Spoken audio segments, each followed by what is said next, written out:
Welcome to the Independent Artist Podcast, sponsored by the National Association of Independent Artists. Also sponsored by Zapplication. I'm Will Armstrong, and I'm a mixed media artist. I'm Douglas Sigworth, a glassblower. Join us as we explore the topics that affect the lives and livelihoods of art show artists.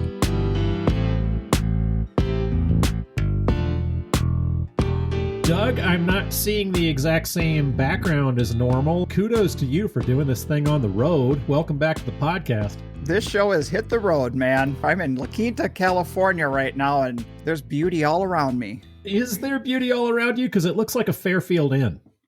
It's close. It's close. It's one of those big chains that you don't want to, have to. You don't want to give them free advertising? No free advertising. Product placement? Okay. Gotcha, no, but gotcha. I will say I felt like I was living one of your stories last night when I pulled in and there was an Applebee's in the parking lot. And I'm like, this better not be a share room I'm signing up for. You know, I took some heat for that last time because I was like, they're like, you eat at Applebee's on the road? I love hitting the Yelp and getting the 5-star restaurants and hitting the Beard Awards and doing everything I can, how many Michelin stars. And then sometimes I'm like, yeah, can I have a factory farmed cheeseburger made out of... That's what we had last night when we got it. Cardboard, burger roll and everything else. And a quesadilla, nice quesadilla. Eat your dang quesadilla. But yeah, it was a late check-in last night, and we did the classic drive to the hotel. We're like, well, we'll find a restaurant on the way to the hotel. It's totally dark, it's late, and we're, stumbling around, not knowing where we're going. And we're pulling into all these little strip malls, and we pull up to this place that looks like it's like a gourmet burger joint. We're like, this looks good. And we pull into the parking lot, and we're about to get out of the truck. And Renee says, wait, that says Red Robin on it. I'm like, nope, not going there. No, man. I do love finding a little hole in the walls. I wish there was a, maybe we could start one, just having recommendations, like what are your favorite restaurants and places you go to when you're actually on the road? Because, I want artist recommendations, because one thing that we do when we're on the road is eat well. I mean, we really do a good job of finding those out of the way places. A good friend of the show, Sharon Spiller, and I found a place in Upper Chicago that I will seek out when I'm going through like the Evanston area, that kind of whatever that amateur show is north of the city. Highland Park? Yeah. Years ago, I had done that one and met up with Sharon at this place called The Hole in the Wall, like literally a hole in the wall, tiny little family-owned Italian restaurant. It's one of my favorite spots in the country now. So nice. Sometimes there are shows that I'll do that I'm like, am I doing the show because it's a good show or I just want to eat? There's that special place you want to visit while you're there. I'm like, do I just want to go eat tapas in South Beach, or do I really... It's like there's a mojito that I want to go to at this place called Tap Tap. And I'm like, I think I did the Grove way past the point where I was making money just because I wanted to go have mojitos at Tap Tap. It's just this Haitian restaurant. And we eat well. Life's too short to eat crap. So don't get me wrong about that Applebee's in the parking lot. It's an important part of our lives, the food we get to eat. Yeah. The reason we choose this life too is it's holistic. It's about experiential. And when we get to these communities and we get to experience the special thing that area is known for, the unique or whatever, let's start doing that. Let's talk about it. Let's let people know what's out there. Yeah. I mean, very often we can't actually experience anything but the restaurant, the show. I mean, because the time a show ends and you're like, okay, let me eat, and you eat at a great restaurant, and then you're like, okay, I'm beat, and then you just go back to the hotel and you're done until the next morning. That's why a lot of those shows that have those hours that go till like 10 or 11 can be especially cruel, because you don't actually get to experience the city. And I mean, honestly, if you let 200 artists go on your bars and restaurants, I think you're going to see the tax rate of the entire community go up because of what we're pounding down at the end of the day. I agree. Totally. It's a lot about going to those little communities that we like, but you've been powering through some communities over the last 2 or 3 days, Douglas. Man, it was quite the commute. This is probably the furthest I've ever gone. It's further away than Florida for us. We're all the way on the southern west coast, and I had planned to go one direction. We planned to go through Vegas, go through Colorado, and the first stop of the night, we were in Nebraska and kind of did one of those MapQuest or not MapQuest. Did you look up MapQuest on your flip phone, Doug? Shut the fuck up on that. But, down Google Maps, and it gave me a flatter route. The first part of the drive, we hadn't even hit any elevation yet, and I was already getting 10 miles to the gallon of gas, and I thought Oof. hitting the mountains was going to make it even worse. So we routed down your way. Surprisingly, we ended up going through Santa Fe. I didn't even realize we were in your backyard on our way out. You texted me and said you just had coffee. I just dropped the kids off, and I'm like, man, I could have met you for coffee. You could have done one better than Starbucks. I mean, that's the fuel for the road right there. Yeah, if I'd have stopped to talk to you, though, we would have started recording for this thing, and I'd have been there all day. So nope, I kept on moving. I thought we would talk after we got there. Sounds good, man. Yeah, nothing like making a little time. It gets hard, man. 10 miles per gallon is one thing, but I've done that trip where I'm towing a 28-foot trailer with my Dodge post a show in Denver and just watching, like, as I'm going up the hill, watching that heat meter rise on my thermostat. And it's stressful, that just kind of balancing out your gas mileage with the heat of your vehicle and everything else. It's a lot to deal with. We overheated one time before I got a sense on how we're supposed to handle these hills. And I called my brother-in-law. He drives a truck. And he gave me all the tips. He's like, be watching your thermostat. If you start to rise, kill the frickin' AC for one. Roll your windows down. And he says, blast the heat. Get the heat out of the engine and slow down. So there were a couple of those hills we crawled up. I was a little nervous we were going to hear some boiling coming from our engine. Yeah, that's tricky. You get a check engine light, and then all of a sudden you're stressed out. You're like, what does it mean? Luckily, I've got a good buddy who's a diesel mechanic. So if I actually get those readings, if I can just pull into like a Jiffy Lube, somebody that has that reading, and I can call my buddy and just be like, hey, I've got this. And he's like, yeah, you're fine. Just, that's nothing. Just keep going. It's like an oxygen filter. Or maybe you're spewing a little exhaust, and you might get in trouble for that in California, but everywhere else in the part of the country, you're going to be okay. Well, look at you. You just predicted what happened to us. We got to Phoenix the day before last, and we just had that 4-hour drive left. It was on the horizon getting to the show. We fired up the van at 6:30, wanting to get to the show to start setting up yesterday. Engine light comes on. I'm thinking, hopefully, fingers crossed, it's like an O2 sensor. This happened to us one other time. When we were in Denver, gas cap thing when the engine light came on, and we sat there all day waiting for them to say, it's just your gas cap seal. So I don't freak out every time an engine light comes on. So we found a place to plug it in, and they said it's a misfire, which was like, that's not something you take lightly. I mean, it can run the gamut what that problem is. So I called our guy at home. Everyone should have a guy at home that, like you had, pick it up the phone and say, this is what's happening. And I explained the code. I told him the exact code. And he goes, okay, well, is this happening? Is that happening? He kind of talked me through it and said, well, have them flip it off, drive around town. If the code doesn't flip again, it was just an intermittent one that perhaps you had a little carbon buildup from the hills on your spark plug, and it might not be bad. That's what it seemed like it was, because the vehicle was operating just fine.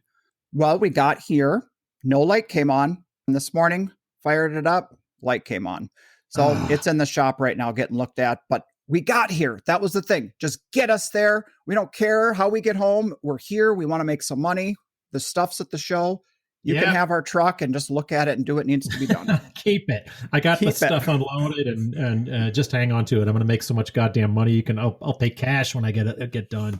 Don't curse me. We better make so much goddamn money. But everyone here is got both that enthusiasm and that worry. That's what my feeling is when we checked in yesterday. Yeah. How's your booth space there? You have good neighbors and I feel high profile. Yes. A lot of our podcast friends are here. We've got guests all over the place that I was stopping and chatting with. But I was going to bring up how much fun it was driving yesterday. And I look ahead of me, and all of a sudden this guy is like hanging out his front window doing the trucker symbol. And I'm like, what the fuck? Do I have a flat tire? Do I have a light out? What's going on? Is my trailer swaying? I'm looking all over. And his fucking Mike Hayes hanging out his window going like this, right? So amazing. We're just having a blast. It's very cool. The tribe that we have, I blew a tire out on Route 10 going from New Orleans to Bayou City one year, and I think I called Chris Bruno, and he's like, Kemper's on that road. Let me call him, and he called him, and, Nice. and Kemper pulled over and helped me out. I mean, it's a great tribe we've got. So Yeah, for sure. So there weren't too many folks setting up just yet.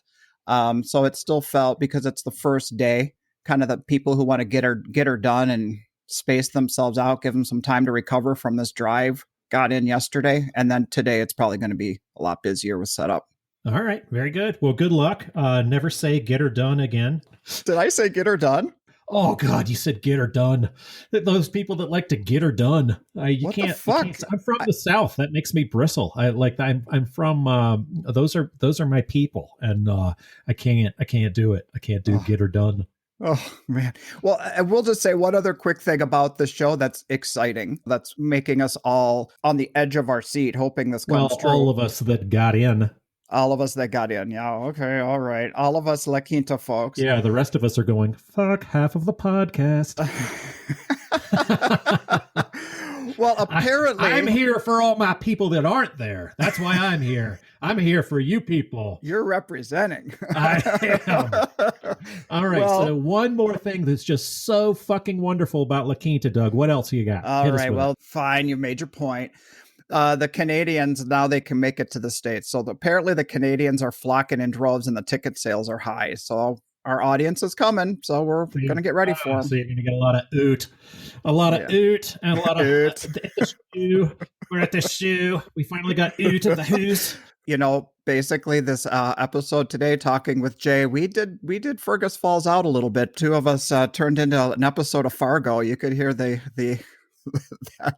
that oat And I get around my in-laws, and like I'll be done, and I'll go back home and see my people, and somebody will say something to me, and my reaction will be like, oh, and they'll be like, oh, oh no.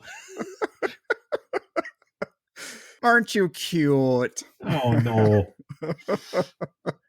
Well, so we've got a great Fergus Falls chat going on. We lived there during the pandemic, during kind of the height pre-vaccine. We lived, that was the closest town. So you had my wife, Susan Elnora Jewelry, give her a little shout out. Me, you have Greg Rasmussen's parents live up around there. You have the Cindy and Jay. You have the Zachmans, Carl and Jeff Zachman. There are a lot of artists up in that part of the country. Nice. That's great. So, hey, Will, you had a pretty big week here. Do you have any hair left? I got a couple of hairs. I got like a Charlie Brown squiggle, but you can still see I'm wearing my hat. Huge week for Atlanta Braves fans, and I count myself as one of the biggest. I'm over the moon. It's like you kept trying and trying and trying, and I saw pictures of myself the last time that they won back in 1995, and I was a young man, a 25-year-old man. It's been a long haul, and a lot of patient family members along the way. So making my Christmas shopping easy. Basically, you could just get me a piece of cardboard. You could just write Atlanta Braves #1 on it, and I'm good to go. Get all excited. Yeah, I was.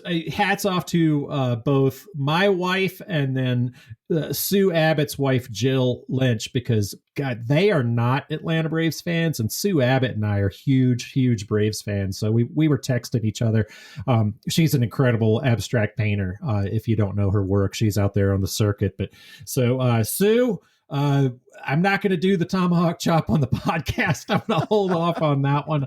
I am in New Mexico after all. I could get in a lot of trouble. Let's stay away from the racist Indian chants. But man, I had a big week.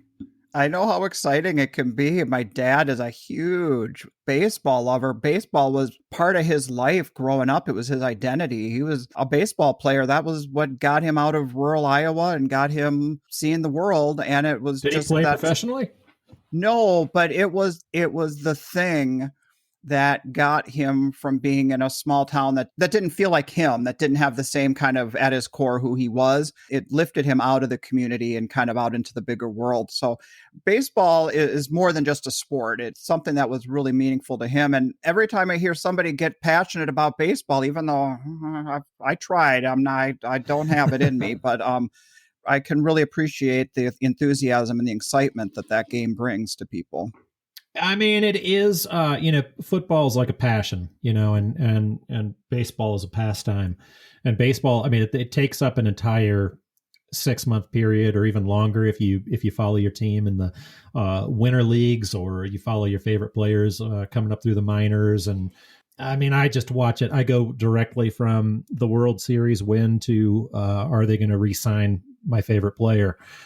It's just it's a constant for me, and I just love it. I turn it on in the studio, I turn the games on the radio, and it keeps me going. So I'm really excited. That's good. Well, I'm so happy for you. That's really cool. What a great week for you. Yep, it's been a good week. I went from the Stones into the World Series and Halloween with the kids. I had the game on in my headphones while I was taking the girls trick or treating, and one of my guys hit a grand slam in the bottom of the first, and I was like, I mean, even with my Achilles, it's the first time I actually jumped, but I'm like, yeah, and like there. Let me tell you, your kids are like. Yeah, there are not any Atlanta Braves fans trick-or-treating in Santa Fe, New Mexico. I think I was the only one. Oh. So I was like, oh, but Duvall just hit a grandy. And he's like, people are like, you sound like a crazy person. So are you getting any paintings made, or is this all, You know what? I'm not. And the reason why is I work on these panels, and I'm having a horrible time with shipping and FedEx. I've actually been waiting on panels. No. So my panels aren't supposed to arrive until next Monday. I've got a couple. I've been working real slow and small, but I actually ended up, so I have somebody back in Virginia that I contract to make my panels, and so I can make any sizes, and they're all, I don't have to worry about warpage and all this stuff. So she's out back in Virginia making me panels. I'm actually paying a guy, one of my very best friends who has a courier business, and I'm like, hey, what would it cost me to courier out to Santa Fe and come hang with us for a couple of days? And he's like, yeah, if I pay him FedEx money, I get a lot better, I get white glove for FedEx prices. So I'm waiting on those things. I'm getting them a lot quicker now, just paying him to come, than I would if I were waiting on FedEx or God help me, Estes Trucking, because they damaged a lot of my stuff. So this is something new that you're learning from being in Santa Fe now for a year, that it's going to be a challenge to get this for you? Or no, it's not just Santa Fe. It's like nationwide. It's more of a COVID crisis. Gotcha. Okay. So I'm running into, they're talking about holiday shipping and buy your gifts early and all that stuff. And that's what I'm running into with just getting my panels out. So that cute meme that you see that a lot of artists are sharing. Where they're saying like, the work of independent artists is not sitting in cargo ships. I'm like, yeah, but our paint and our varnish is, and our my raw panels materials stuck back in Virginia. So, I'm dealing with some of that. I'm trying to get ready for last 2 shows now. I picked up another one. You did, yeah. I know you have one of a kind. Yep, I got one of a kind in Chicago, and then I just picked up the weekend only Armadillo. I'm going to go down to Austin, Texas, and do an outdoor show in December, right before Christmas. Oh, cool! That's awesome. Yeah, after this weekend, I am on the relax mode, the get to it when I get to it mode. I'm not on this race, so I'm looking forward to having a little bit of a break here. Good. You're not. Is this the last one for the year? Our last show for the year. That's good, man. That's an interesting point about being here. And my last show is a lot of people who are here are kind of feeling like this whole loop is come around because COVID shut things down right after La Quinta in 2020. And so this is the first time it is since that show. So it's almost like it's the end of a lot of artists' shows for the year. And it's also the start of a show after COVID. So there's this kind of full circle moment that's happening. And I'm looking forward to just being involved in it. Well, good luck. Good luck to you, and good luck to today's guest, Jay McDougall. That brings us to today's conversation. I really enjoyed sitting down and listening to you talk to an old friend of mine and an old neighbor there in Fergus Falls. So I think the people are really going to enjoy hearing from Jay. I took your advice. This one, the schedule was tight. I sat down with somebody who him and I never run out of anything to talk about. And we just got into some of the great conversations that all of us artists are having, on the road, and also about this business in general. So I'm looking forward to everybody hearing what Jay has to say. Me too. Without further ado, let's get right into the conversation. This episode of the Independent Artist Podcast is brought to you by Zap, the digital application service where artists and art festivals connect. Doug, I was sitting down and talking with my wife yesterday. She had just come in from her studio and she was complaining. One of the big shows, they decided to do a do-it-yourself, reinvent the wheel application. Hate that so much. Yeah, seriously. I mean, it's like typically an application that would take you 2 minutes on Zap. All of a sudden, it's going to take you an hour and a half to reformat all of your images to their specifications. It just made me think about how easy applying with Zap is. You just click a few buttons, you've got your 1920s all formatted, and you are good to go. Exactly. So I personally appreciate what Zap is doing, and thanks for not making us reinvent the wheel every single week like we used to have to do. Our guest today on the Independent Artist Podcast is Jay McDougall. Jay is a wood artist from Fergus Falls, Minnesota. His contemporary sculptural work has been shown and seen at prestigious fine art festivals throughout the country. Jay's career spans many years, and he has a lot of wisdom to share today on the podcast. Welcome. Here we are. Yeah. Thanks for putting this much time into to doing this. Well, I'm pretty well on schedule for my La Quinta blast off. Oh, lucky you. I know. Well, it's a big day because it's my birthday today, and so I. Oh, are you kidding? Happy birthday! Well, thank you. Wow. Yeah, I have one every year. Until you won't. And, That's right, and then it's over, and then I don't care. Then you don't care. No.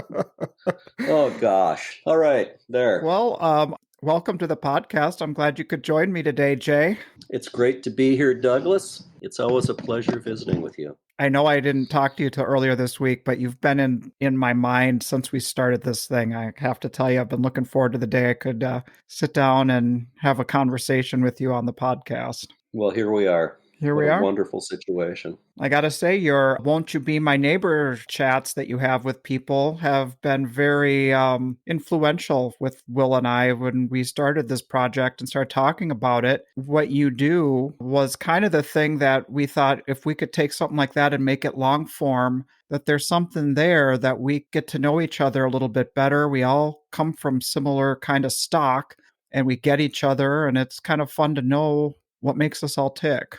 Yeah, it's interesting, and I'm glad. I appreciate that feedback. It's something I wanted to do just because I thought it would be fun. It has been fun, but we are in such a unique kind of tribe, and we come from sort of our cloistered studios where you can't really sit at the local lunch counter and visit about what we do because people just don't. They can say they get it, but they don't. Right. So to really try to open the shades on our life. And get to know artists that we've all seen, get some personal background. It's really been a blast. Yeah.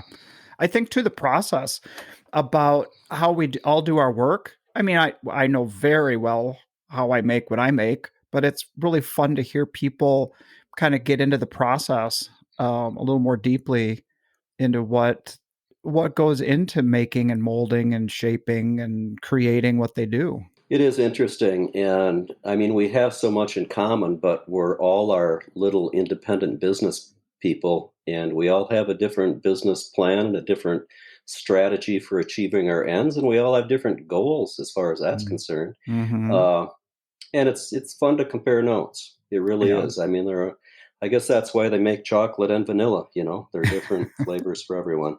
Yeah, for sure. Okay. So I'm going to take us back to COVID. which is, Mm. it's that monumental thing that affected us all. We're kind of going about our business, what we've known for years and years. And we think back to like when the last crash happened and we all felt pretty lucky to have made it through that. I don't think any of us could predict complete shutdowns of the market and operating from home for a year and a Well, let's half. hope that was a once in a lifetime event. Yeah, absolutely. But I know that you guys actually got COVID and had to deal with that. How did that go for you? Well, the actual virus went, I guess the statistics bear it out. For most people, we were lucky enough to come through it seemingly fine. Mhm. It wasn't a real serious illness for us. Our son had it as well. I think he had it about the worst of any of us. Mm. I mean, he's in his 30s and he's not living at home or anything. So we came through the illness fine. It was everything surrounding it. It was a real crazy time, as we all know. And again, we all have our own stories, and thankfully, our stories aren't as grim as many people who lost friends and loved ones, because it's certainly a real deal. I mean, it's not made up. Yeah. It was really tough for us because Cindy's mother was in a nursing home and dying at the time. And, to watch her die standing outside in the cold November rain, I wish it cue Guns N' Roses about now, I suppose. At any rate, that was tough. That was really tough. Yeah. And, in retrospect, I think there was a lot of it was unnecessary, but we didn't know at the time. And that was hard. I've never known a more giving person than her, and for her to be alone at the end was it still is just absolutely heartbreaking. Oh, that is awful, man.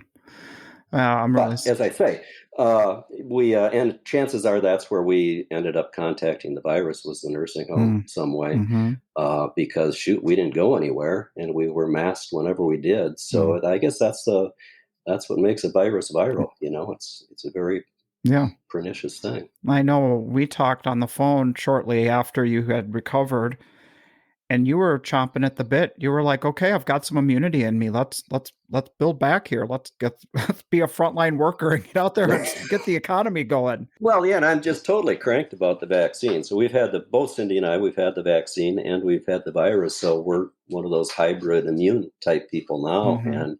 But all along, I was thinking, I'm so pumped about the efficacy of the vaccine that even back months ago, I was saying those of us who are vaccinated should be out there acting like we're vaccinated. We should be role models, get things rolling here. So that's what we try to do. Yeah, I was definitely chomping at the bit. I mean, for us, it was 15 months since the last show. And as a matter of fact, that was La Quinta, where we're going to be going, and I'll be seeing you real soon now. We had 2 days of La Quinta, and the final 2 days, basically, we didn't get shut down, but it was over. Yeah. We had no idea. I mean, at that time, of course, we were thinking, gee, well, come fall, we'll have some shows again. Yeah.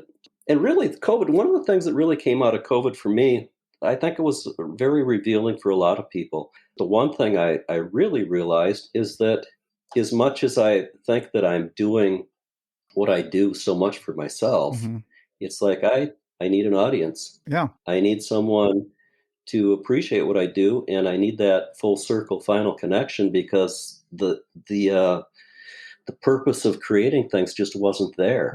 I mean, I'm sure that you've had people, gee, bet you really got a lot of stuff done during COVID. It's not so much. Yeah, I was having a chat with Callie Hopgood, and man, she had a concept that really explained what we've gone through in COVID, this collective effervescence, not having that enthusiastic feedback and audience. It is so stifling, not to have that. And then it really is. I mean, to be like an actor on stage with an empty auditorium. I mean, if you want to call them customers or clients or whatever, everybody has an audience. Yeah. You're performing for someone. Yeah. Yeah. And we've chosen this way to sell our work, where we're in person with the people collecting our work. This is our primary means of connection with our collectors, and not handing it off to somebody else to sell for us. Yeah, it sure is. It sure is for me. And I don't know what your experience per se is, but as much as I've tried to pursue galleries it's just been a very ineffective avenue. And I have to make that personal connection. And I mean, I'll still work off my website, but boy, I can just about count on one hand the times that's happened, and it's been someone that I have not met somewhere. Yeah.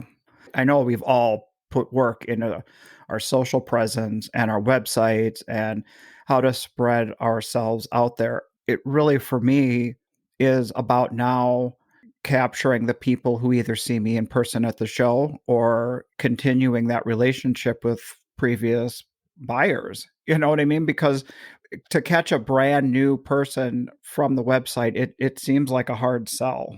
It's a real hard sell. I mean, accidents happen, it occasionally does, but Mhm. boy, not enough to make a living at it, that's for sure. Well, what have the shows been like for you coming back at it? You jumped back at Greenville, right? Wasn't Artisphere your Yeah, first one? Artisphere was the first one, and with La Quinta, I will have done 4 shows this year. Okay. Most years I do 9 to 11, something like that. Mm-hmm. And I've had to cancel 3 shows just because I wasn't as ready as I had to be. Mm. It's one of those weird things where I think we've all had the conversation with fellow artists about, yeah, if I could go back on any given year and I look at my spreadsheet, and if I could just do those 5 shows and Right. get If rid we of the could rest. predict which Yeah, ones were going to be the barn burners. exactly. And as it turns out this year, that's kind of where I am. Mm. It's like, wow, I did this and I didn't have to do all the rest. So Mm-hmm. it's a real fluky thing, but take it when you can get it, you know. Yeah. Um, so they've been really very good. I think that, like so many things post COVID, we really haven't appreciated what we have until it's been taken away. And Mm. I feel that coming from the customers, Mm-hmm. uh, certainly as much or more so than the artists, that there's just a real hunger to get back at it. And I think there's a deeper appreciation for what we do Mm-hmm. and sort of living for the moment and pulling the trigger. A lot of Mm. these people hemmed and hawed in days gone by are saying, hey, let's do it. Yeah. I've heard a lot of people talk about this bubble and wondering how long the bubble will last. And I think another part that came to me recently is that I think this enthusiasm to buy work again also comes down to the fact that all of us are showing up at the shows with our ideal booth of work. I mean, Yeah. here we're showing up with like a showcase booth and it's just being well received. I think that certainly speaking for me, my focus has been sharpened. And the Mm-hmm. work that I have produced in this past 6-9 months period, Mm-hmm. going away is the best I've ever done. Mm-hmm. And I always feel that way, Yeah. but now it's even more amplified. I mean, as I tell people at shows, the work that I have there's nothing accidental about it. If I Yeah. didn't think it was great, it wouldn't be there. Yeah. But I just feel even more that way now, and maybe it's just because I have a fresh look at things too. Mm-hmm. I don't know, but it Yeah. feels good. It does. And I was talking to Will about this one, might have been on the podcast, and I know we talked about it personally. Was like after he was talking about one of the shows he went to, and he showed up with all the stories he wanted to tell. And then once those pieces start to sell, you feel like I've got to go back and repeat those stories or new stories. But after that moment is gone, we start selling all of our premiere pieces, and we're like, it took a lot of time to create all of those over COVID and to come back with just the premiere stuff. It's been rough here playing catch up. Yeah, it has been. It's been a case of catch up for sure, particularly when, people like us who, just by the nature of our work, our three-dimensional work, Mm-hmm. everything we do is an original. I mean, Mm-hmm. there's not the reproduction element where we can kind of tool up, if you will, and Yeah. I mean, that's a whole different discussion. But it's our reality that, at the moment, and time's a very transitory thing, but at the moment, I'm selling more than I can make, and that's just the way it is. I don't know if that's going to last, but what a weird awesome feeling for the moment. To have the famine and then the feast. It is. I guess. Yeah. Well, let's actually talk a little bit about your work, how you got started in doing what you do. Well, I come from a family of lumber people, Hmm. which doesn't really mean a lot, but it's a good talking point at any rate. I mean, my family set up a lumber mill in Red Wing before Minnesota was a state. Really? So I'm the sixth generation wood person, if you want to look at it in those terms, if you count lumber and ice business. And lumber, ice, and coal, I guess, is what they sold together. And my Hmm. father skipped a generation. He worked at a Main Street bank, Hmm. so he wasn't, but he was always building things. But this is lumber as an industry. Is that what you're saying? Right, as in getting logs and milling them and Mm-hmm. making millwork and things like that. Yeah. Mm-hmm.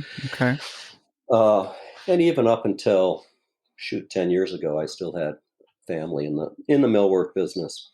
But that really didn't have any bearing on me getting into it. That's just kind of an aside, and it's a fun story to tell. Uh, when I was staggering around through college, not knowing what I wanted to do, can't believe it for being, 20 years old or whatever it was, having the conversation, what is it that really makes you happy? Mm-hmm. And I realized it was creating things, building things. And I was always drawn to the medium of wood just because it is so alive. And for me, it's a very fulfilling medium. I mean, it's challenging, but it's warm, it's living. Mm-hmm. And it's also so much of my upbringing, playing in the trees, climbing trees, making tree forts, this and that. I mean, wood is something that's kind of special to me. So at any rate, I Wow. decided I want to make a living making things out of wood. And Mm. I pursued it relentlessly from that day forward. And that was when I was 21. Was that like when you were in college this realization came to you, or did the realization come and you set on that course to make that happen? No, I was in college. Mm, It was when I was taking the year off mm, because I didn't know what I really wanted to do. And my parents were paying for my education, which, was a real blessing. And I was just felt as though I was wasting their money I see. uh, and didn't know where I was going to go. So at any rate, then I decided that's what I wanted to do. But the caveat, of course, being that my parents were still covering my education, was, well, that's all fine, but you're going to get a marketable degree with it. So part of the deal in Oh. going back to school, where I was studying wood technology and design, is where my emphasis was. So I come from a design background, not an art school background. Mm-hmm. Um, at any rate, they said, well, you're going to tack an education degree onto that. So I did. Mm-hmm. And I had a 1 year teaching career, Mm. not far from you, just up the St. Croix River. I Oh, was the industrial arts department at Taylor's Falls Public School, K through really? 12, Okay. Huh. for 1 year. And then I started my business. The education thing kind of made sense because initially it was, over the course of a few years, I'll get my business going in the summer. Okay. And I loved the kids, but I just totally got burned out on the teaching. I was teaching like 6 classes every day to different ages, and it was a real burnout situation.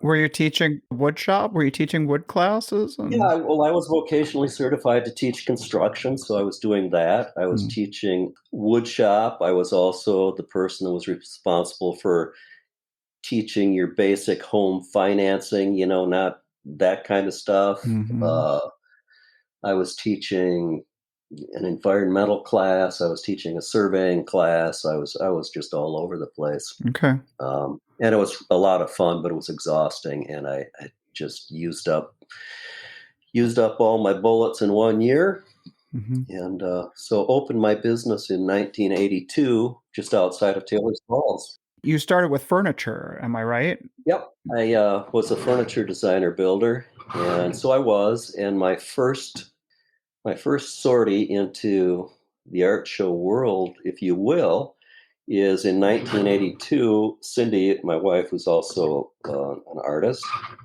we built and had a booth at the Minnesota Renaissance Festival. No way. Okay. Yeah, it was it was an experience for sure. Um, and so we lost our ass on that Okay. and didn't do that again. That was not a good fit.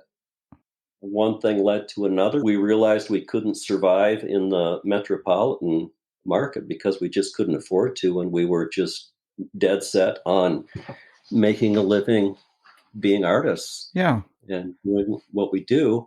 We also made the very conscious effort that neither of us, particularly Cindy, was going to get a regular job Yeah. just to support me. We Mm. saw too many people that happened to, and Mhm. usually it was the woman that went to take some sucky job just so her creative husband could flounder and do whatever. And Yeah. we chose not to do that. And so part of that was we really had to cut down on expenses and go somewhere was more affordable to live. And that's what chased us to outstate Minnesota. Yeah, I mean, it's kind of interesting how these decisions really shape us and push us kind of to the life that we're destined to have, you know? Oh, yeah.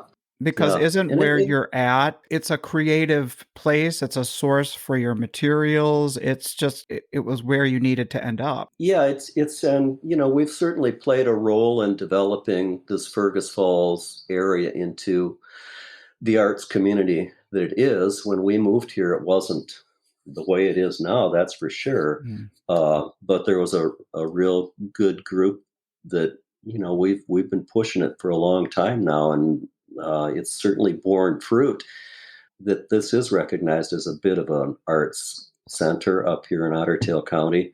But it wasn't always that way. Mhm. And now we love it here. I mean, we raised our family here. The kids have been gone for a long time, and we could honestly live anywhere we chose to Mhm. at this point, and this is where we want to be. And as you say, the my source of materials are local, but that's the way it would be anywhere I went. I'd have to identify what the local species are that work for me, because everything that I carve has to be carved when it's still wet, still green, Mm. because I don't glue up my carving blanks from Mhm. smaller pieces. And in Mhm. order to get blanks big enough to carve any of my pieces, it has to still be green, still wet, because you can't dry anything that thick without it cracking. Mm. So I have to use local woods wherever I go, or wherever I would go. How did that shift from building furniture to more like sculpting a piece of wood into what you do? How did that change? How did Well, that what happen? happened is in the early 80s, in the mid 80s, the art show world had not developed to what it is now or what it's been for the past 20 years or Mhm. so. Mhm. There was the Renaissance Festival, and I mean, there were some shows in the country, but not enough to really put a slate together. And we were raising our kids.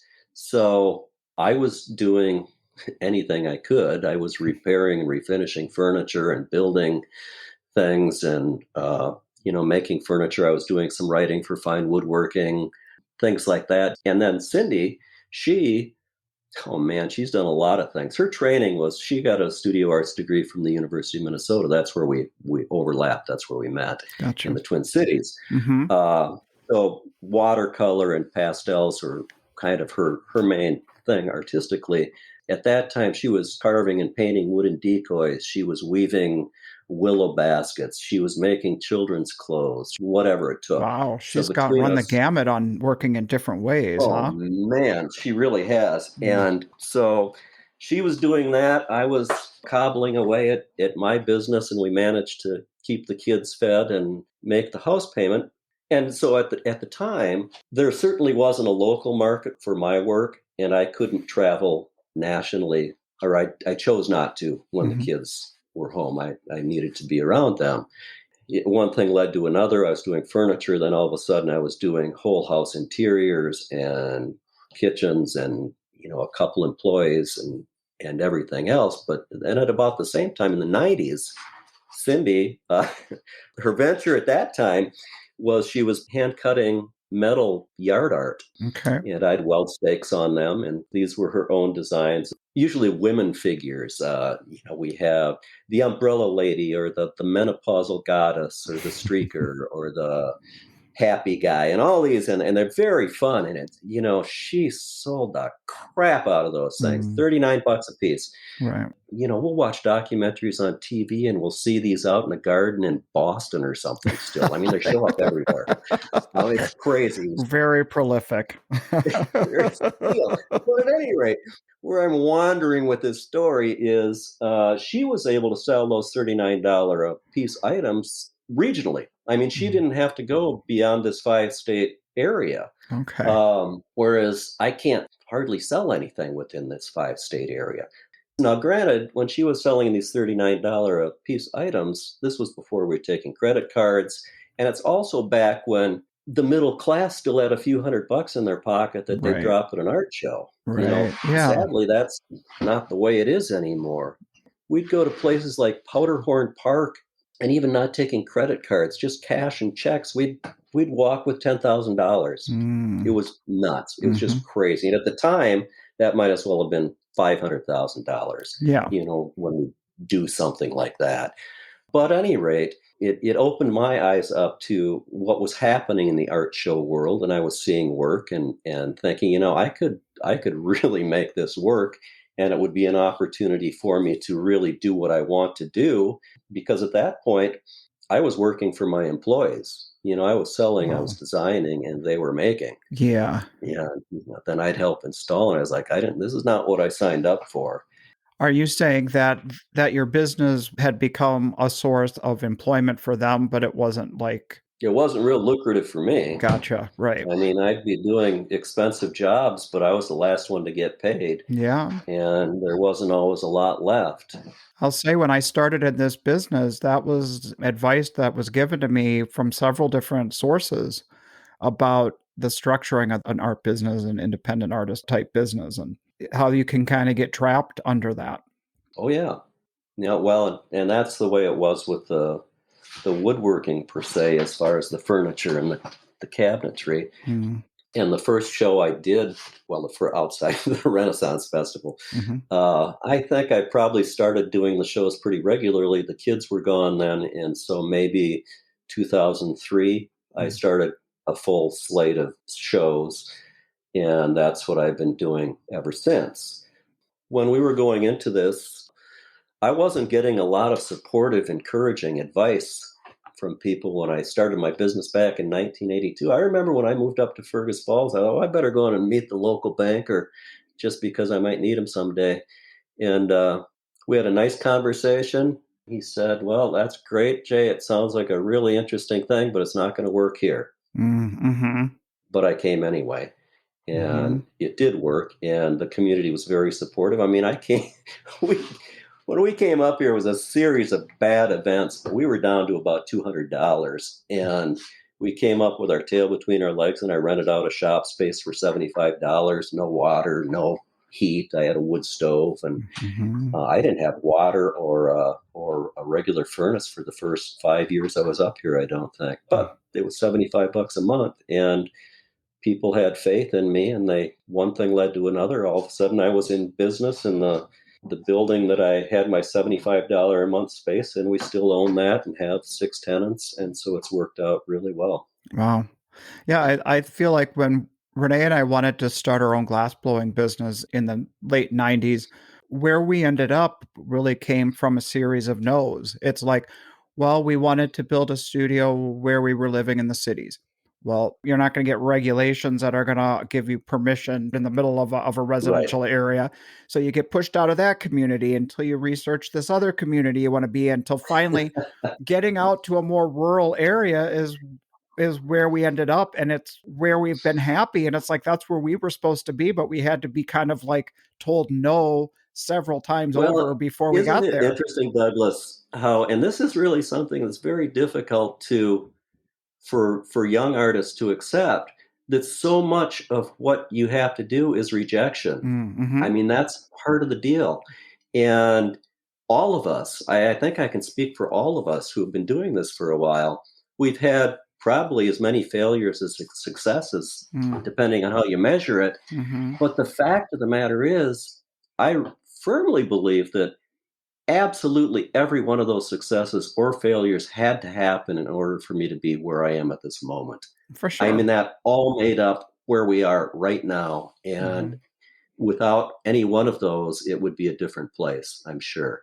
And that just goes with the territory in virtually any field one pursues.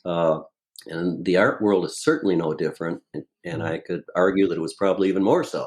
Yeah. I I don't know, know if your experience jives with that, yeah. but I would guess it does. Totally. I mean, I remember talking to my stepsister, who's quite a bit many years older than me and had more experiences under her belt, and talking about some expensive deal where we lost money on something and I was feeling pretty defeated and feeling bad about it. And she used this, it's probably one of those new agey kind of statements, but she says, think of it as you paying tuition in the university of me. That was your tuition to learn that experience, and so then you don't feel like a failure because of that. So that was kind of a good way to Well, think of it. it's apt for sure. Hmm. I don't know, like anything. I think as much as anything with us, we were just passionate about this and still are passionate about it. And it was just, don't get in my way. I mean, this is an unstoppable force. I'm going to fall down, but I'm going to get up and we'll see who has the last laugh. Yeah, it's a life worth living, a life that you created, and it's meaningful. It has so much behind it. That's a fact, my friend. So back to your work. Tell me a little bit about how you go about carving and sanding away, or how you find your wood. Tell me all about the process of what you do.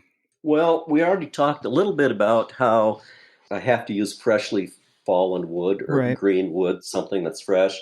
And just to flesh that thought out a little bit, and certainly the clay and ceramic people can understand that wood, the material of wood, much like clay, as it dries, it shrinks. Mm. And so when you have a thick piece of wood like a plank that's 6 inches thick, if the outside is drying and shrinking and the inside is not, the outside is going to crack.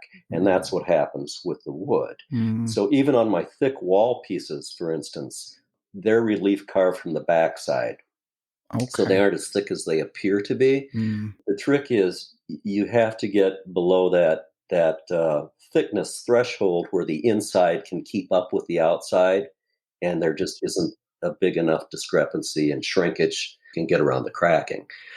I use the fresh wood, the green wood, and I also use nothing but fallen trees. I don't go out and harvest my own trees because out of any given tree, there may only be one piece that is really going to work for me. Oh. I'm really looking for spectacular cuts of wood Uh-huh. because it takes just as much time and effort to carve something out of a boring piece as a spectacular piece. Uh-huh. And why not use spectacular?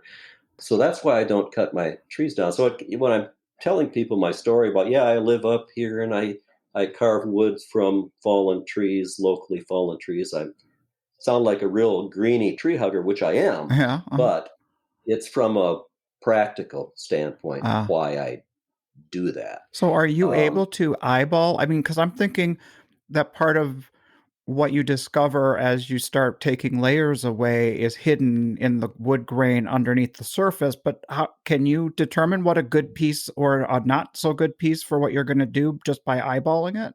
well, to a degree, I mean, wood is definitely like peeling an onion. You Mm-hmm. really know layer after layer.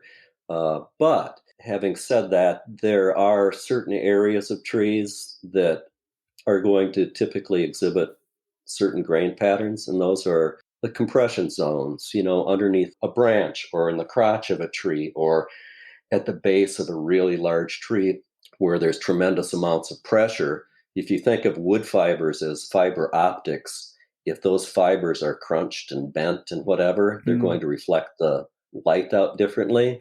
And that's where that chatoyance effect, that sort of cat's eye look in the grain comes from, or those distorted fibers from pressure zones.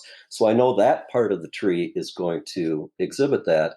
And typically, I mean, I've looked at a lot of a lot of down trees through the years, so I clearly see things more easily than someone else would. Mm-hmm. But there are telltale things that telegraph through the bark. If you Mm-hmm. really know what you're looking at, Mm. and where they've grown and how they've grown. And so a lot of that comes into play. And sometimes I get fooled. Sometimes I think it's going to be a spectacular piece, and I haul this, you know, Mm-hmm. 2,000-pound log back, and it goes to the landfill. Okay. Yep. Which, incidentally, that's another source. There's a long story going there. Fergus Falls is the oldest tree city in the state of Minnesota.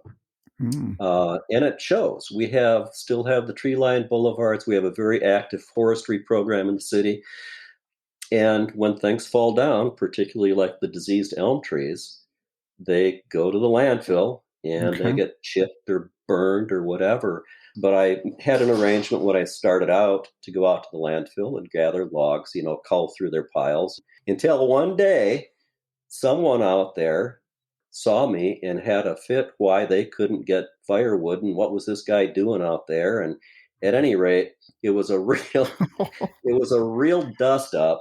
Okay.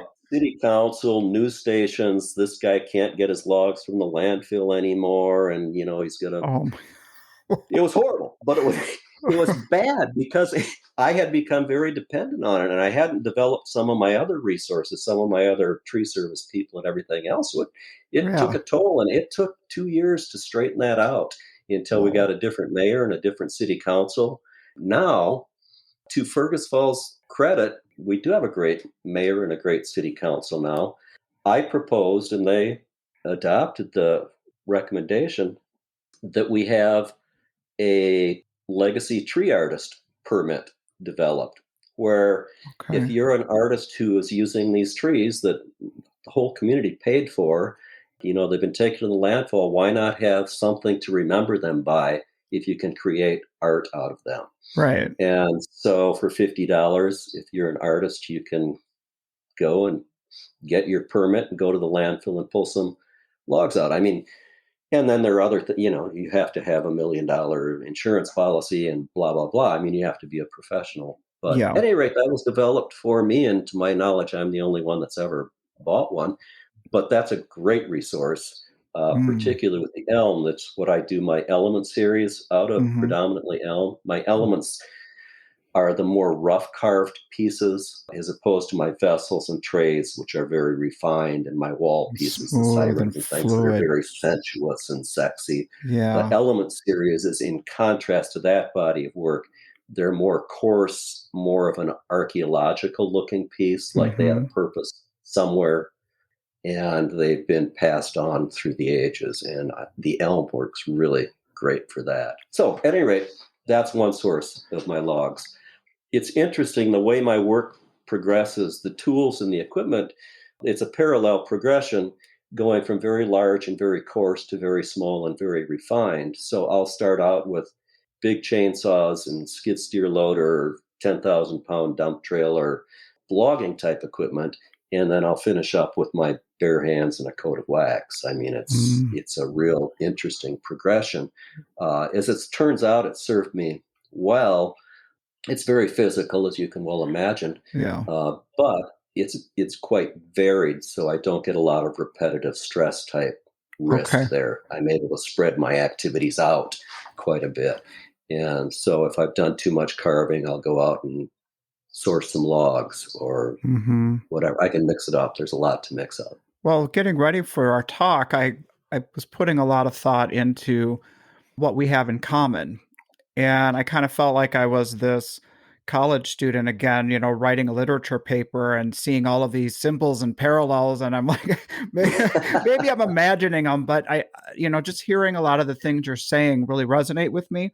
And that physicality in our work, the creation of glass, the power tools and all the hard, heavy, noisy type work that you do, to start taking layers away from your wood, it is something we share. And I totally get that. You almost feel like a mechanic or a farmer or something. Yeah. It's really hard. But then we have that element of our work too, where it's more delicate or there's different aspects involved to finishing the pieces. And I think it's easy. Of course, I work alone and I know you have Renee, but still it's oftentimes a very solitary endeavor. I get a lot of time to think. And it's easy to think that what we do is pretty common, because that's what we do. We Because do it it all the occupies time. our headspace all day long. Yeah. It does. And it's like, well, there's really nothing to this. I'm just doing this. And I mean, anybody could do this. But when you get right down to it, the different skill sets that have to come together in order for us to do what we do, Mhm. not only be able to handle the physical nature of it, be able to handle the mechanical and the technical nature of it, be able to follow it through from beginning of the process to the final created thing. And that's only half of it, Mhm. because then we have to have those tools in our bag to go out and communicate with people, to market our work, to sell our work, to drive across the country, all of this. And when you put all of that together, we're really rare birds. Yeah. That's just the way it is. Mhm. And I think we take a lot of what we do for granted, or anyway I do, until I really start to think about it. And then I have moments where I feel pretty good about myself, Mhm. fleeting as they may be. Well, something else I found kind of interesting that I see parallels with us is, we're working in a medium that has changed a lot within the last couple of decades. But before that, it comes from such a highly functional frame of reference. Think of woodworkers would make furniture for people's homes throughout the years. Glass makers would have crystal and utilitarian type glass. But now, since I'd say 70s, 80s, 90s, we really see this contemporary kind of take on what we do. And we've been taking that with our mediums, and we have such fluidity and flow. I like the word you use, sensuousness, in like your sirens and your pieces Hmm. like that. It's like a softness that makes people look at our medium in a different way. It really does. And I think when you get down to it, is we're creating objects that aren't filling a function. I mean, Hmm. when you get into the whole Maslow hierarchy thing, yeah, there's a function but we're right at the apex of the pyramid as far as that's concerned. I mean, people need art in their life or whatever, but I'm not making a piece that has to hold a plate, or I'm not making a piece Hmm. that doesn't fall apart when I sit on it or Hmm. whatever. I'm creating an object that, and in my case, and I can see it in your work too, I've succeeded when it makes me feel really good. I like to describe things and talk about my work more in terms of the tactile nature of what it makes me feel, both intrinsically and touch wise. Mm. I try to create objects that make me feel really good. And then I go out and try to find people who feel the same way about them Mm. and have the means to acquire them. Yeah. And that's it in a nutshell. I make stuff that doesn't suck, and I find people that think the same. Yeah. When people outside of what we do would hear that as, okay, that's how you're going to make a living. That's how you're going to support yourself. I'm sure that would be like, how does somebody even do that? But we really do come from a real connected place of what we're making. And that connection to the work then translates to somebody wanting to admire it and to own it. Right. And yeah. And that gets back to our uniqueness, that part of our skill set has to be that we believe in ourselves. I mean, we believe through experience. I trust my taste. If I really like it, I'm going to find someone who likes it as much as I do, who can afford Mm-hmm. to buy it. And generally speaking, the pieces that I'm most excited about are the things that go first. And that probably is partially due to the way that I'm reacting to the people about the piece. I mean, they can Mm-hmm. sense that. But nonetheless, we have to believe in it and do it, because of the, we've had this discussion before. I'm talking about bankers as far as a business plan. It's like, okay, here's the deal, Mr. Banker Man. I'm gonna make things that I really like. Then I'm going to apply to, dozens of shows so I can get into 10. Mm. And then I'm gonna pack my van and hope it makes it across the country and hope the weather's okay. And then I'm gonna set up and I hope I can find somebody to buy it. And then I'm gonna come back and do it again.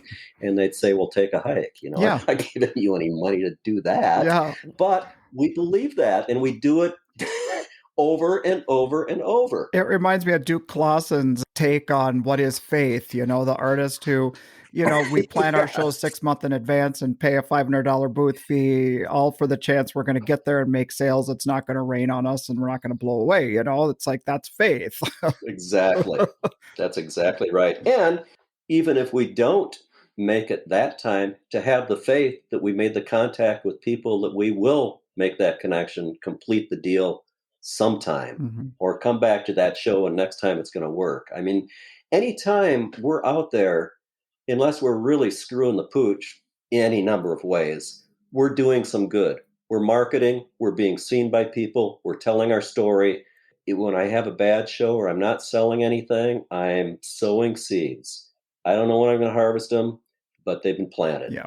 You're not going to harvest anything if you don't plant it. If you don't, yeah. And so you got to be kind of philosophical about it. So you were saying that the customers, the collectors can feel the excitement you have about a particular piece, that, you say your favorites always go right away. I think so, yeah. I would say that we do infuse our energy into the work, and that enthusiasm is naturally embedded into it. So even if we wouldn't, when somebody walks by, step up to the plate and show them our prized possession, I think they're naturally drawn to that because of the connection that went into that particular thing. Well, I think so. There's a lot that we don't understand, that energy that flows in and out of things. And if you want to call it karma or I don't know, whatever, but I think it's a very real thing, and we don't have to put words to it. It's there. I mean, we've all experienced it.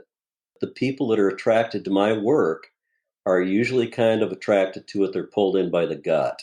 It's not like, oh, look at the bright and shiny thing, because it's not. And my work is very subtle, and it connects to people at that gut level. That's another road to go down too, as far as finding the right fit for your work. I mean, there are some shows that they have a profile that doesn't fit me very well. And it's not intuitive either. It's not like something where you can plan it out. No, it doesn't. It's almost like you just have to get there. You have to get there, and you have to be in front of those people and see the reaction and the interaction that happens. You can't just say, well, this market isn't my market. You have to actually go there and find out. Right. And that's the only way. I mean, you can talk to artist friends and get a little bit of a sense. I mean, if you're talking to someone who you feel like their work resonates with what you do, and get a sense. But an example, and I still apply every year because it's a decent enough show, but Cherry Creek is one of the shows that, I've done it many, many times, but it's never been one of my best shows. And it's like they have a certain profile where a lot of my artist friends have work that really fits that profile, and they just knock it out of the park consistently. Yeah. Now, I can go and do pretty well there just because I'm surrounded by a lot of people who are really good. And that's another key to having a successful show, particularly with higher price points, is you're definitely judged by the company you keep. And that's probably among the reasons that I just don't sell much in Minnesota. I mean, there's not a show here that is a fit for me. That's just the way it is. I mean, I've tried many times on different things, and this was interesting too. Right along that line, I sold a set of sirens in La Quinta a few years back, and I sold them to a couple who lived on Lake Minnetonka, just west of the Twin Cities, very affluent area. And so I brought the sirens back, and I said, well, my parents live in Excelsior. I'll just come down when I'm going to see them someday and install them for you.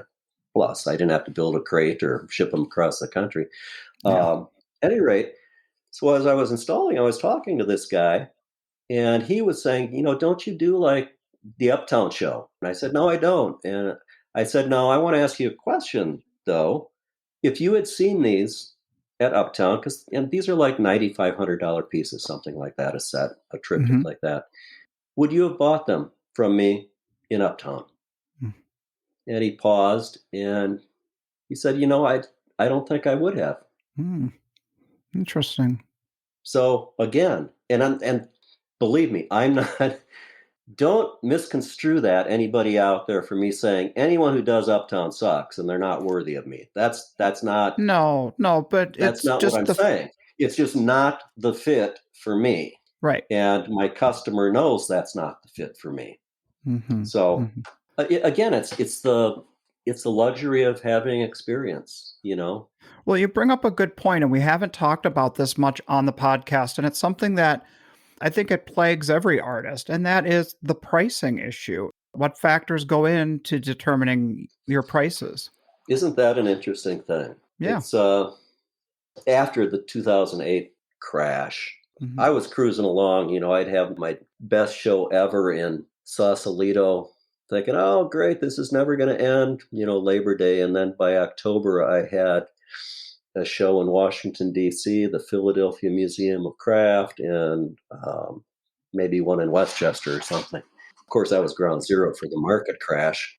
And I had zero, zero, zero. Mm. And obviously, that knocked me and many others back on our heels. And what are we going to do? What I and many others did is we doubled down and said, well, we're going to make better, we're going to make bigger, we're going to make more expensive. And there was another camp that said, well, we're going to make something more affordable. My fear with going that route is, first of all, just by the nature of what I do, I couldn't very easily. But that getting into a race to the bottom is a race you just don't want to win. Yeah. And so I went the other way. And it kind of makes me feel a little bit dirty because my success has paralleled the inequity in income. I mean, I'm catering by and large to pretty affluent people. I mean, I'll sell to those who aren't real rich. I mean, I sell to a lot of people like me that just have a little more money than I do. But I'm not selling to the blue collar people, you know.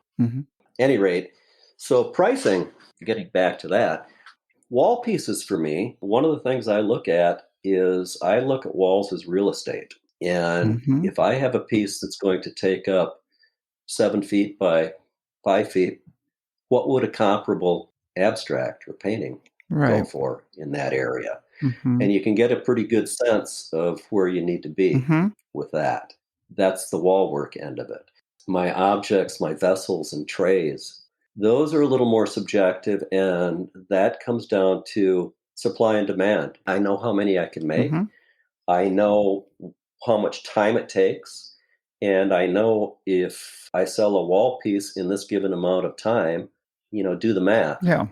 If it takes this long to make a vessel, what's it going to be?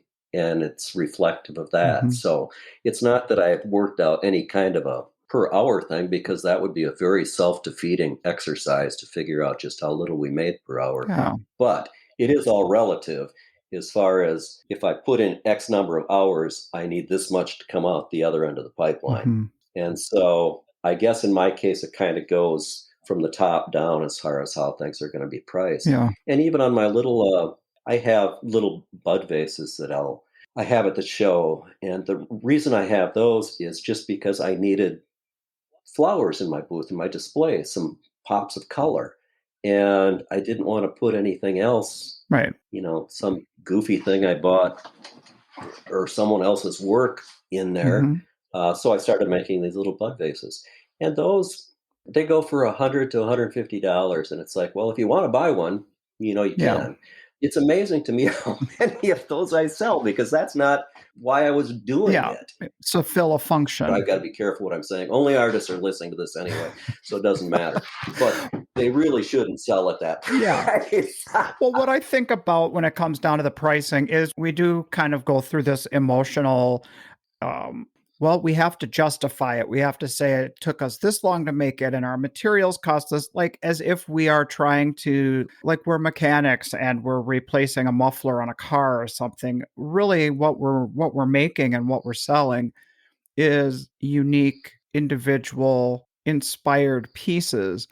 And how do you slap a price on that? And I've always come down to, what will people pay for that inspiration? And if it doesn't sell at that, well, then maybe that needs to change, or the work needs to change, but the pricing needs to reflect actually compensating us for what we do and giving us the life we want to live. I mean, that's the starting place. And then beyond that, it's what will the market bear? For sure. I mean, that's really what it comes down to. And that's not unusual. That's just the way it is. Plus, as we said earlier, there's a limited amount that we can produce. Yeah. I mean, that's it. I mean, it's finite. It just needs to work out. I need to cover all of my squares for sure. Mhm.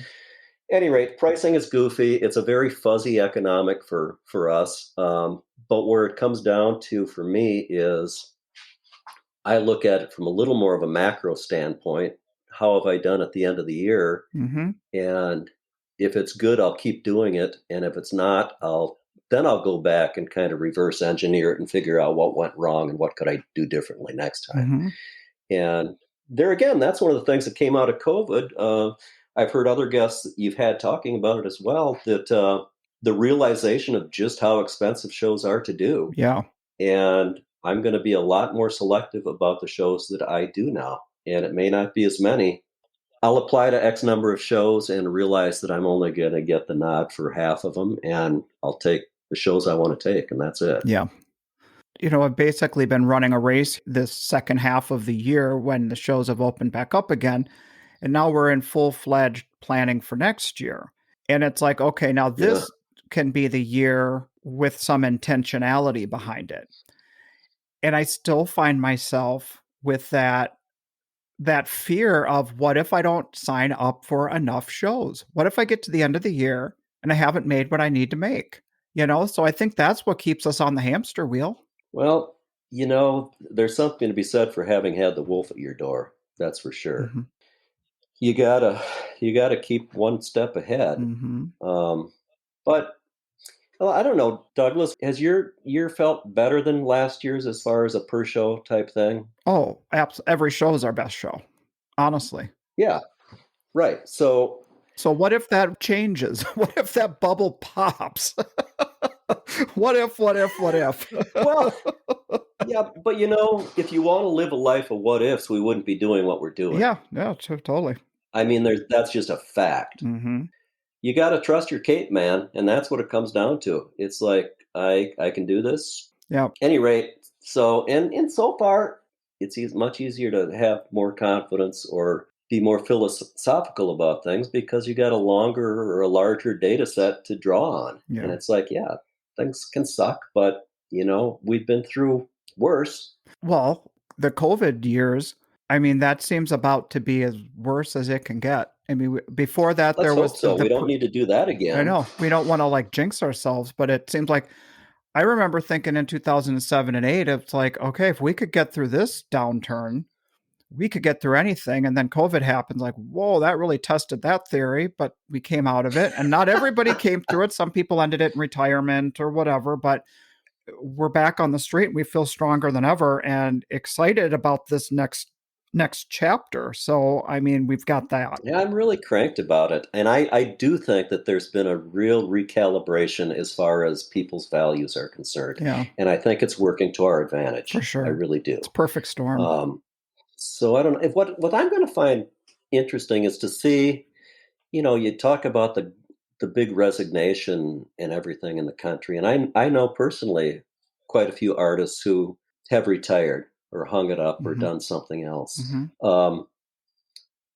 How do you think it's going to work for competition for getting in shows? Is it going to be just as hard as it's always been? Or do you think there might be a few more gaps? I don't know. That's why I keep telling people how much the shows are sucking. I don't want to encourage any That's more right. applications. I don't know. It's going to be really interesting to see how it works out. But I certainly have some more time left in me. I don't plan on retiring anytime too soon. It's for me. I just feel like I have one of the best jobs in the world. I just absolutely overall love it. There are aspects that I don't, but very few. And just to be so lucky to be passionate about what a person's doing and make a living doing it, who could want anything more? That's the spice of life. We got it. It's an intentional life. It's a passionate life. And the other thing about that is your partnership with Cindy. You both having that intentional life of being artists, and all your decisions are very focused on family and how to have the quality of life that you want. You mentioned earlier that you guys weren't going to be okay with one of you having to settle for the career that's going to enable the other one to be the artist or the No, creative that's just not one. You know, fair. talk a little bit about the challenges in that. Well, and we both come from real entrepreneurial families. I mean, through the Mm, generations, we haven't had many of our ancestors who worked for anyone but themselves in one form or another. mhm, And so we come by that honestly. The few jobs that I had early on and some of the people that I worked for that I had just no respect for, that was just a living hell going to work, mm, being told where I had to be, answering to people mhm, that I didn't think highly of. That was mhm, just tremendous incentive. And I mean, we've had to do a lot of things. I mean, as I say, I've repaired and refinished a lot of furniture. I've worked the sugar beet harvest. Cindy's worked the mhm, mhm. census. We've done what we've had to do. Yeah. Honestly, we lived many years, particularly raising the kids, with so much less than most people would settle for, Mhm, which, that's a pretty low bar because a lot of people demand a lot and don't have any idea how yeah. little you can get by on. And at the same time, we've asked our Yeah. children as adults, did they ever feel that way? I mean, we Mhm. were poverty level people. And no, we always had what we needed. And. I've been fortunate to have those talks with my adult children too. They say they look back on it and the sacrifices that we had to make as a family to keep it simple, that they've appreciated the connected parents, the connected life Yeah, that we've we had. we loved it, and we loved because we were always around. We got to know all the kids' friends. I mean, shoot, there were always more people around our dinner table than just us. Mhm. It was great, and they knew that. Well, they might want a new pair of tennis shoes, but until Dad gets paid in 3 weeks, it ain't going to happen. Mhm. And they were Yeah. good with that. So, so to say it hasn't been a struggle would not be truthful. There were times where it was a real struggle, but that makes the end game all the sweeter. Yeah, absolutely. Speaking of those kids of yours, I saw your post on social within the past couple weeks here. Beautiful photo of you and your daughter. You just had a big momentous occasion, right? Oh yeah, she got married. I got to walk her down the aisle, and she put it off. She was supposed to be married a year earlier, but didn't want to have a COVID wedding, Oh, so they put it off a year. So that made it even better. But that was a great time, and her strategy on it was she kept it as small as she could, but just family alone, you got 75 people. So there were maybe 120 people, and it was their ideas. They just wanted a celebration, and it was a blast oh, being with their friends and dancing and eating and drinking. And that's what life's about for me. yeah. And that's why I love my art show family. We get together and we dance and we eat and we drink and we talk So, stupid or smart. or smart, or so we think. Jay, it's been so nice talking to you, Yeah, man. This is fun. I can't wait to see you out in La Quinta here in a few days. yeah, no kidding. So maybe we'll No play kidding. tag team on the highway. I'll pass you, you'll pass me. Yeah, could be. Could be. It's just about bourbon time. Bourbon time. All right. See you soon. Hey, be careful on the way out there. Sounds good. Thanks so much. So long. Happy birthday, man. Take care. We'll see you out there. Yeah. Great talk with Jay McDougall. Nice to hear from an old friend, Douglas. It was really cool to hear you talk to somebody that I know very well. It was fun, and I'm taking his advice. I'm trusting my cape. I'm not going to load up the schedule out of panicking. We've got some new pieces we want to make, and we're giving ourselves the time for that. So instead of trying to get down to Florida right at the beginning of the year, I had to clear out the first 6 weeks of the year and have it be a production time of experimenting and working on these pieces that we want to get made. So I'm taking his advice. Be like Daryl Thetford. I think he'd be proud of you, just Yeah. be rested, ready, and stocked when you do have a show and not necessarily worry if you don't have one. Right. Yeah, I cannot wait to see what you and Renee have been planning and what you guys have cooked up, because it's going to be really exciting to see. You're not ready to talk about it on the podcast, but I'm excited for everybody to see what you come up with. It's just fun to have that, that enthusiasm towards a direction. And we can always make ourselves too busy to actually do it and just let that whole idea go by the wayside. And 10 years down the road, 3 years down the road, look back and say, if I just would have done that idea, so we're Well, going to give I it a mean, shot. that And that goes back to what Signe and Genna said. It's real. It's like Michael Schwegman and Signe and Genna were talking about. If you're working on commission work, then you don't have time to work on your new vision. So you're depriving your audience and your collectors of the next great thing. So it does sound kind of funny when you say it, but then you think about it and it makes a lot of sense. This business is about growing and evolving and innovation. And if we stay stuck in a rut, we're going to hit that wall. I've known too many artists who have been that flash in the pan and they've thought that was going to last. Yep. And they're gone because you kind of have to continue to grow and to innovate and to plan for a rainy day. You can't just think the good times are always going to be good. So, yeah, I've been there and done that too. I was caught flat-footed when the housing market kind of came down and the art market kind of crashed. What was that, like 2008? Yeah. I was caught flat-footed and ended up reinventing myself and making the artwork that I always wanted to make. So keep evolving, pivoting, changing. So that brings us to a kind of a new topic and a tragic one, really, Douglas. And I think we'd be remiss if we did not mention dear friend of artists in general, the NAIA, and of the program itself, Carol Swayze. She lost her son recently, and to outlive a child is incredibly painful for anyone. But this is her second son that has passed. He has so hard.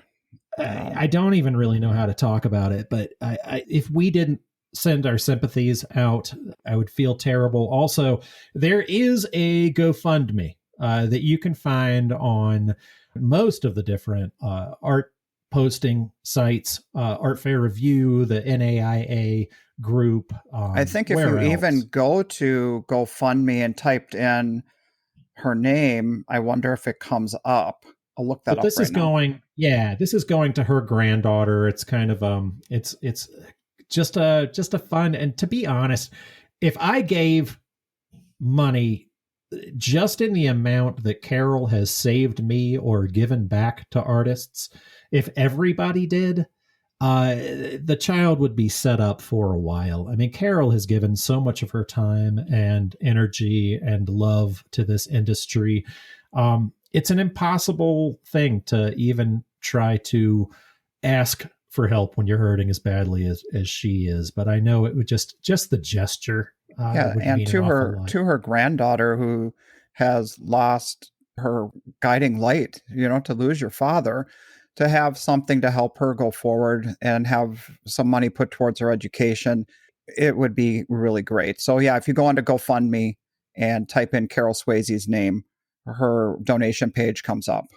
Carol, 2 R's, 2 L's, CarrollSwayze. But you can find it in a number of different places, and we will make sure to post a link on the Independent Artist podcast page as well as the website. So more work for you to do, Doug. Well, I'll just attach it to the episode notes. So however you stream this episode, go ahead and just read the notes, and there'll be a link that'll go to her page so then you can send some money her way, to her granddaughter's way. Yeah, Carol Swayze should never have to buy a drink in another bar that another artist is attending.